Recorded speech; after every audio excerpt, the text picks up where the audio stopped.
नृसिंहवाडीतील दत्त मंदिरासमोर कृष्णा नदीचं सध्या पाणी आल्याचं समजतंय। तर कृष्णा नदीच्या पाणी पातळीमध्ये ही वाढ झालेली आहे। कोल्हापूरमधून महत्त्वाची बातमी आणि नृसिंहवाडीतील दत्त मंदिरासमोर कृष्णा नदीचं पाणी आलंय। कृष्णा पंचगंगा नदीच्या पाणी पातळीमध्ये 3 फूट वाढ झाली आहे आणि मंदिरामध्ये दक्षिण द्वार सोहळा होण्याची शक्यता आहे। हे दृश्य आपण बघू शकतोय। कृष्णा नदीच्या पाणी पातळीमध्ये वाढ झालेली आहे, त्यामुळे नृसिंहवाडीतील दत्त मंदिर हे आपण बघू शकतोय, ज्यासमोर पाणी सध्या साचलेलं आहे। आणि या संदर्भात अधिकची माहिती जाणून घेऊयात। आमचे प्रतिनिधी शेखर पाटील सध्या आपल्या सोबत आहेत। शेखर, आपण ही दत्त मंदिरासमोरची दृश्य बघतोय।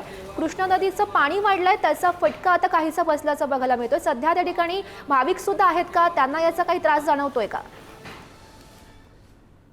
गौरी, कोल्हापुरातल्या नृसिंहवाडी या ठिकाणी पंचगंगा आणि कृष्णा नदीचा संगम आहे। त्या संगमावरतीच दत्त मंदिर आहे। या दत्त मंदिरामध्ये दरवर्षी दक्षिण द्वार सोहळा होत असतो।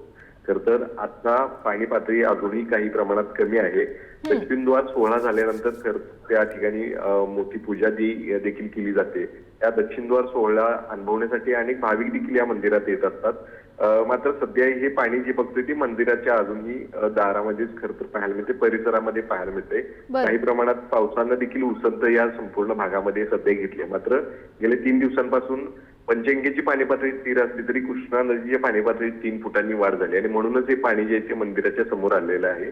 त्यामुळे निश्चितच आहे, पाऊस आज आणि उद्या कसा राहणार याच्यावरती ही सगळी गणितं अवलंबून असणार आहेत। आणि हा दक्षिण द्वार सोहळा जो आहे तो आता कधी होणार याची मात्र अनेक जण उत्सुकतेने वाट बघताना पाहायला मिळतात। गौरी, नक्कीच शेखर, या घडामोडींवर असंच लक्ष ठेवून राहा। तुर्तास धन्यवाद दिलेल्या सविस्तर माहितीसाठी।